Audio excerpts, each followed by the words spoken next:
अस्सलामुअलैकुम। आज हम इस वीडियो में एक छोटा सा लॉगार्थम का इंट्रोडक्शन जो है वो करने जा रहे हैं। तो सबसे पहले मैं आपको ये बताता हूँ कि लॉगार्थम जो है वो दो अल्फाज लोगोस एंड अरिथमोस से मिलकर बना है, जो कि बेसिकली आपके पास ग्रीक लेटर्स हैं, यानी यूनानी ज़बान के अल्फाज से बना है। यूनानी ज़बान के अल्फाज से मिलकर जो है ना वो लोगार्थम बना है। और ये जो लोगोस और अरिथमोस होते हैं, इसका बेसिकली मतलब होता है रेशो या प्रोपोर्शन। ये हम प्रीवियस क्लासेस में भी रेशो और प्रोपोर्शन के बारे में काफ़ी डिस्कस कर चुके हैं। उसके बाद एक लाइन जो आपने याद रखनी है और वो है जॉन नेपियर। ये मैथमेटिशियन का नाम है, जॉन नेपियर। ये बेसिकली स्कॉटिश मैथमेटिशियन था जी। आपके पास स्कॉटिश यानी ये आपके पास स्कॉटलैंड का रहने वाला था, स्कॉटिश मैथमेटिशियन था ये आपके पास, जिसने ये वर्ड लोगार्थम जो है वो डिस्कवर किया था या फर्स्ट टाइम यूज़ किया था। इसको इंट्रोड्यूस करवाने वाला ये बंदा था। और लोगार्थम ये इंट्रोड्यूस क्यों करवाया गया, इसका मकसद क्या था? तो बेसिकली जो लोगार्थम होता है ना, वो कम्प्लेक्स कैलकुलेशंस को सिंपल कैलकुलेशन में चेंज कर देता है। यानी जब ये इंट्रोड्यूस करवाया गया था तो तब हमारे पास कैलकुलेटर वगैरह अवेलेबल नहीं था। तो ये क्या करता था कि मल्टीप्लाई जो कैलकुलेशन हो रही थी ना, जो मल्टीप्लाई हो रही थी उसको चेंज कर देता था प्लस में, और जो डिवीजन की जो डिवीजन की आपके पास कैलकुलेशन होती थी उसको चेंज कर देता था माइनस में। यानी ये दो मल्टीप्लाई होते हुए नंबरों को प्लस में चेंज कर देता था और दो डिवाइड होते हुए नंबरों को माइनस में चेंज कर देता था। अब मल्टीप्लाई और डिवाइड की जगह प्लस माइनस करवाना थोड़ा सा इजी होता है। मजीद इसकी जो डिटेल है वो हम आने वाले क्वेश्चंस में और नेक्स्ट एक्सरसाइजेस में भी देखेंगे कि कैसे जो लोगार्थम है वो डिफ़िकल्ट कैलकुलेशन को इजी कैलकुलेशन में चेंज कर देता है। Now we move towards logarithm of a real number. अब हम इसकी डेफिनेशन को देखते हैं ज़रा लोगार्थम की। तो जी लिखा हुआ है हमारे पास, इट टेल्स अस, इसको बड़ा ध्यान से आपने देखना है। It tells us how many times one number must be multiplied by itself to get another number। यानी लोगार्थम हमें बेसिकली ये बताता है कि मैं एक नंबर को उसी से कितनी दफ़ा मल्टीप्लाई करवाऊं कि मेरे पास एक दूसरा नंबर आ जाए।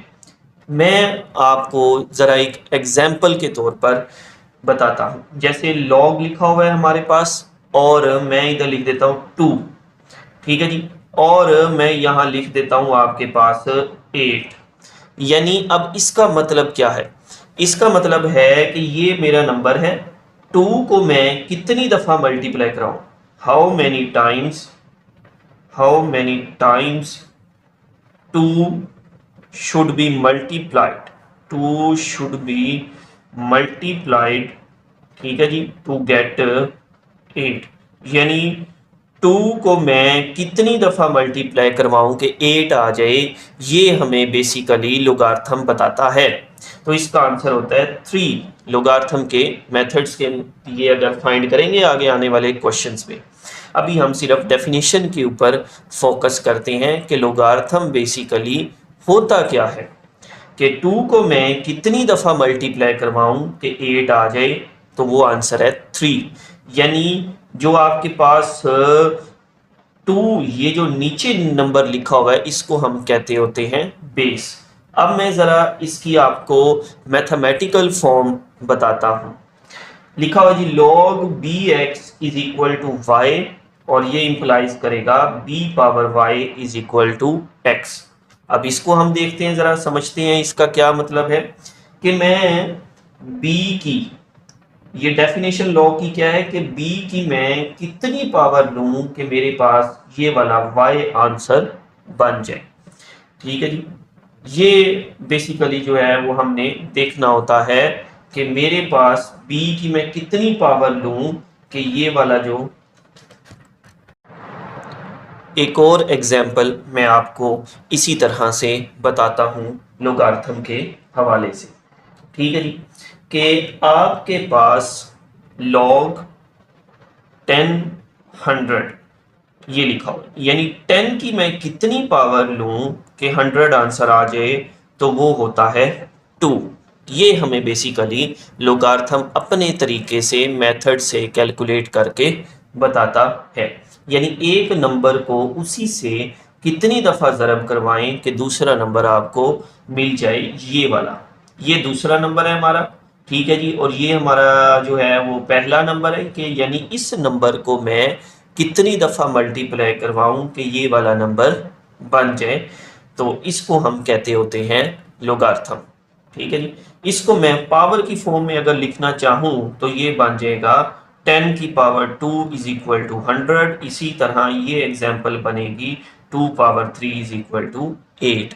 एक और एग्जाम्पल देखते हैं जी, यानी 5 को मैं कितनी दफ़ा मल्टीप्लाई करवाऊं कि 625 आ जाए, तो वो है 4। ये है बेसिकली लोगार्थम का मतलब कि एक दिया हुआ नंबर जो है, ये दिया गया नंबर है, गिवन नंबर, ठीक है जी। ये हमारे पास गिवन है एज अ डेफिनेशन ऑफ लोगार्थम, और ये है मेरे पास आंसर, ठीक है जी। कि मैं इस गिवन नंबर को कितनी दफ़ा मल्टीप्लाई करवाऊं कि ये आंसर आ जाए, तो वो हमें बताएगा लोगार्थम। तो इसका आंसर होता है जी 4, यानी मैं 5 की पावर 4 लूं तो 625 आ जाएगा। अब हम इसको जनरल या मैथमेटिकल फॉर्म में इस सारी चीज़ को लिखते हैं। तो इसको मैं लिखूंगा log bx is equal to y, if and only if b power y is equal to x। जैसे मैंने यहां लिखा कि ये जो नंबर होता है, ये वाला नंबर जो है वो आपके पास बेस बन जाता है, इसको हम बेस कहते होते हैं। ये जो नंबर यहाँ छोटा करके लिखा हुआ है, इसको हम बेस कहते हैं। ये बेसिकली उसका एक्सपोनेंट होता है, यानी इस बेस की मैं कितनी पावर लूं, बेस का मैं क्या एक्सपोनेंट लूं कि ये वाला नंबर आपके पास बन जाए। यानी b की मैं क्या पावर लूं कि आपके पास x आंसर में आ जाए। तो ये हमारे पास बेसिकली लोगार्थम बताता है। इसको मैं इस सारी बात को मैं जनरल लिख सकता हूं मैथमेटिकल फॉर्म में log bx is equal to y, if and only if by is equal to x। ये जो शक्ल लिखी हुई है log वाली, इसको हम लोगार्थमिक फॉर्म या लोगार्थमी शक्ल कहते होते हैं। और इसको मैं पावर की फॉर्म बना सकता हूं, तो इसको हम कहते होते हैं एक्सपोनेंशियल फॉर्म, यानी कुव्वत नुमाई शक्ल। तो इस तरीके से हम लोगार्थमिक फॉर्म से एक्सपोनेंशियल फॉर्म में भी जा सकते हैं, जो कि हमारी अगली एक्सरसाइज के क्वेश्चंस में काफ़ी ज़्यादा यूज़ होगा, ठीक है जी। और b is called base, Urdu में इसके लिए लफ्ज़ असास इस्तेमाल किया जाता है कि b को हम बेस या असास भी कहते हैं। b हमारा वो नंबर होता है जिसकी मैं क्या पावर लूं कि ये वाला नंबर x बन जाए, यानी b को मैं कितनी दफ़ा मल्टीप्लाई करवाऊं आपस में कि x मेरे पास आ जाए। एक और एग्जांपल देख सकते हैं हम, log, ठीक है जी। मैं आपको थोड़ा सा इसको फिल इन द ब्लैंक्स की फॉर्म में बताता हूँ। log 2 dash is equal to 4, यानी 2 की पावर 4 16, यानी 2 को मैं 4 टाइम्स मल्टीप्लाई करवाऊं या 2 की पावर 4 लूं तो 16 आ जाता है। इसी तरह आपके पास log 3 इज इक्वल टू, मैं लिखता हूं जी यहाँ पे आपके पास 81, ठीक है। 3 की मैं क्या पावर लूं कि 81 आ जाए, तो वो आंसर होता है 4, यानी 3 की पावर 4 इज इक्वल टू 81। जो यहाँ नंबर होता है बेस की पावर में होता है, इसको हम एक्सपोनेंट कहते होते हैं। ये बेस है, बेस की पावर, यानी बेस एक्सपोनेंट जो होता है वो पावर में लिखा जाता है बेस के। ये बेस है आपके पास, ये हमारा बन जाता है एक्सपोनेंट जब हम इसकी ये वाली शक्ल बनाते हैं। तो ये सारा जो बात है वो लोगार्थम की और एक्सपोनेंशियल फॉर्म की थी थोड़ी सी। अब मैं मज़ीद इसके जैसी एग्जांपल्स, इसके जैसे क्वेश्चन एक्सरसाइज नंबर 2.2 में करूँगा। आई होप आपको ये समझ आ गया होगा। तो मेरे चैनल को आप लाइक, शेयर और सब्सक्राइब ज़रूर कीजिएगा। अल्लाह हाफिज़।